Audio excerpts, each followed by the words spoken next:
At this hour, the Navy is searching for a missing crew member after a helicopter had to make an emergency water landing in the Arabian Sea. The new details from Navy's Central Command revealed that an MH-60S Seahawk helicopter went down in the sea that stretches between Oman and India.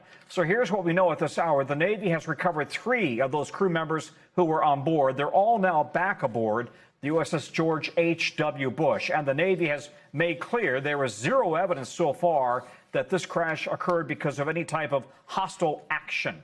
NBC's Courtney Kuby covers the Pentagon, as you know.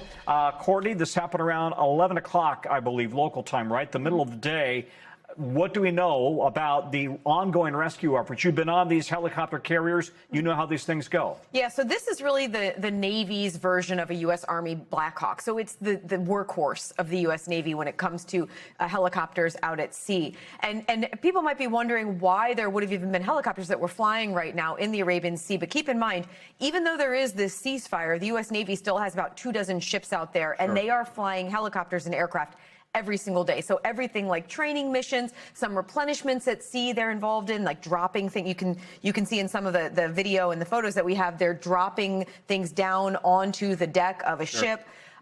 So they were up for something like that, a training mission or whatever it was, and when this happened. Now, officials are telling us that, yes, it was an emergency landing, but it was what would be considered a controlled landing on the water.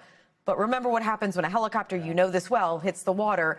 It starts to spin. There is an urgent search continuing underway right now. It's nighttime there. But I just spoke with an official who confirmed that they still are very urgently searching for that missing crew member. Well, and the clock is ticking, of course. By the way, potentially auto-rotating down, that might suggest some sort of a mechanical. It could be. We don't know. They're saying it's under investigation, but I have checked over and over, and they are insisting this had nothing to do with any kind of hostile action. In fact, it's a little bit south of the ongoing hostile action, right? A little bit, but they were operating in that area even during the blockade. So, but again, you know, we're asking every single day just to make sure, because there was a stretch there where Iran was firing off projectiles. The U.S. even responded in some cases. But again, this appears to have not been hostile. Okay, Courtney Kuby, thank you very much.